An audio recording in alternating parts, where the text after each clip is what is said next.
Assalamualaikum warahmatullahi wabarakatuh. Perkenalkan, saya Olivia Putri Andini, mahasiswa Pascasarjana Program Administrasi Pendidikan. Pada kesempatan kali ini, saya akan membahas mengenai kepemimpinan instruksional dan kepemimpinan berbasis nilai. Yang pertama yang akan dibahas yaitu kepemimpinan instruksional atau sering juga disebut dengan kepemimpinan pembelajaran. Kepemimpinan instruksional merupakan kepemimpinan yang memfokuskan atau menekankan pada pembelajaran yang komponennya meliputi kurikulum, proses belajar mengajar, asesmen atau penilaian hasil belajar, penilaian serta pengembangan guru, layanan prima dalam pembelajaran, dan pengembangan komunitas belajar di sekolah. Kepemimpinan pembelajaran yang kuat dapat meningkatkan kualitas lulusan. Kepemimpinan pembelajaran itu mencakup perilaku kepala sekolah dalam merumuskan tujuan sekolah, memantau dan memberikan umpan balik dalam pembelajaran, dan menciptakan iklim akademik dan komunikasi yang efektif antar staf. Pada hakikatnya, kepemimpinan instruksional melibatkan tujuan yang jelas, memanage kurikulum dan pembelajaran, memonitoring rencana pembelajaran, mengelola sumber belajar, serta mengevaluasi guru secara reguler untuk meningkatkan belajar siswa. Kepemimpinan instruksional memiliki dua pendekatan yang bersifat eksklusif dan inklusif, di mana bersifat eksklusif itu jika kepemimpinan instruksional mengandalkan potensi dan kinerja kepala sekolah sendiri, sedangkan yang bersifat inklusif jika kepemimpinan instruksional bertumpu pada kemampuan dan kinerja kepala sekolah yang didukung dan berkolaborasi dengan tenaga kependidikan dan para stakeholder lainnya. Adapun tujuan dari kepemimpinan pendidikan, yang pertama yaitu meningkatkan prestasi belajar peserta didik. Yang kedua, memberikan dorongan dan arahan terhadap warga sekolah untuk meningkatkan prestasi belajar peserta didiknya. Ketiga, menjadikan sekolahnya sebagai sekolah belajar atau learning school. Yang keempat, itu memfokuskan kegiatan-kegiatan warganya untuk menuju pencapaian visi, misi, dan tujuan sekolah. Secara umum, tujuan dalam kepemimpinan pembelajaran yang diterapkan oleh kepala sekolah adalah untuk memberikan fasilitas pembelajaran, baik bagi siswa maupun bagi gurunya, agar meningkatnya prestasi belajar, kepuasan belajar, meningkatnya motivasi pembelajaran, dan kesadaran akan belajar secara terus-menerus dan meningkat. Adapun kompetensi yang harus dimiliki dalam kepemimpinan instruksional. Yang pertama yaitu mengartikulasikan pentingnya visi, misi, dan tujuan sekolah yang menekankan pada pembelajaran.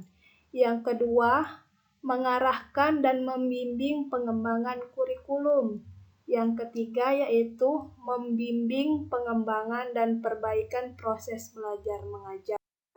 Yang keempat yaitu mengevaluasi kinerja guru dan pengembangannya. Yang kelima itu memotivasi, mempengaruhi, dan mendukung prakarsa, kreativitas, inovasi, dan inisiasi pengembangan pembelajaran. Dan yang terakhir, yang keenam, itu melakukan perbaikan secara terus-menerus. Keterampilan yang harus dimiliki oleh seorang pemimpin dalam kepemimpinan instruksional ada 4. Yang pertama meliputi penggunaan sumber daya yang efektif. Yang kedua, keterampilan komunikasi. Yang ketiga, melayani sebagai sumber pembelajaran. Yang keempat, menjadi visible dan aksesibel atau memberikan keteladanan dan dapat ditiru. Contoh pengaplikasian kepemimpinan instruksional salah satunya pada penelitian yang dilakukan oleh Suyana pada tahun 2018 tentang kepemimpinan pembelajaran dan capacity building dalam mutu kinerja mengajar guru SD. Adapun tujuan dari penelitian Suyana yaitu untuk melihat hubungan kepemimpinan pembelajaran kepala sekolah dan mutu kinerja guru mengajar, serta untuk melihat pengaruh kepemimpinan pembelajaran kepala sekolah dan pengembangan keprofesian berkelanjutan terhadap mutu kinerja guru SD di Kecamatan Batu Jajar, Kabupaten Bandung Baru. Adapun hasilnya yaitu kepemimpinan pembelajaran kepala sekolah berpengaruh terhadap mutu kinerja mengajar guru, disebabkan kepala sekolah benar-benar memfokuskan dirinya terhadap peningkatan proses dan hasil belajar siswa melalui guru. Semakin baik kepemimpinan pembelajaran kepala sekolah dan pengembangan keprofesian berkelanjutan terhadap mutu kinerja guru akan semakin meningkat. Dapat disimpulkan bahwa kepemimpinan pembelajaran kepala sekolah dan pengembangan keprofesian berkelanjutan mutu merupakan salah satu faktor untuk memberikan pengaruh terhadap kinerja mengajar guru.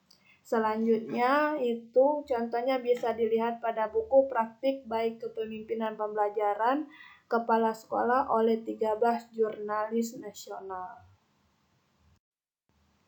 Pokok pembahasan yang kedua yaitu tentang kepemimpinan berbasis nilai.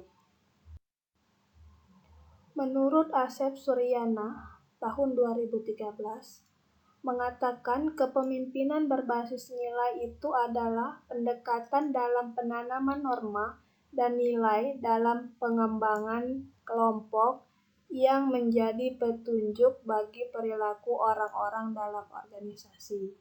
Asep Suryana juga mengatakan keberhasilan pemimpin dimulai dari penerapan nilai-nilai universal yang dipercaya dalam konteks interaksi organisasi. Nilai harus menjadi dasar bagi pemimpin dalam menjalankan tugasnya, sehingga menjadi kunci utama keberhasilan suatu organisasi menuju cita-cita bersamanya. Ada beberapa indikator keberhasilan dalam menerapkan kepemimpinan berbasis nilai, yaitu yang pertama adanya nilai personal yang berbasis nilai budaya sekolah, yaitu pemahaman dan kepemilikan nilai-nilai individual yang dapat dilihat dari nilai-nilai organisasi yang dikembangkan melalui visi dan misi organisasi. Yang kedua, adanya kekuatan komitmen berupa meningkatnya komitmen organisasi ditandai dengan meningkatnya komitmen individu anggota organisasi. Yang ketiga, itu ada kepemimpinan yang memiliki orientasi nilai. Maksudnya itu munculnya orientasi pencapaian tujuan dari pemimpin yang kemudian diikuti oleh pengikutnya atau bawahannya. Yang keempat, adanya kedewasaan yang bermaksud meningkatnya efektivitas pencapaian tujuan organisasi melalui budaya kerja. Yang terakhir yaitu kelima, nilai budaya sekolah. Maksudnya, pemimpinan yang dijalankan tidak mengandung unsur penekanan dan paksaan, sehingga muncul budaya kerja yang tinggi dengan sikap kerja yang sesuai dengan visi organisasi. Selanjutnya ada karakter kepemimpinan berbasis nilai. Yang pertama adanya akuntabilitas. Akuntabilitas di sini maksudnya adalah bertanggung jawab dalam menjalankan perannya. Selanjutnya ada transparan dalam melaksanakan tugasnya, komunikatif terhadap semua anggotanya, dan yang terakhir itu adanya profesional dalam menjalankan jabatannya sebagai seorang pemimpin. Demikianlah pemaparan mengenai pembahasan tentang kepemimpinan instruksional dan kepemimpinan berbasis nilai. Semoga dapat membantu tentang pemahaman kepemimpinan tersebut. Terima kasih. Wassalamualaikum warahmatullahi wabarakatuh.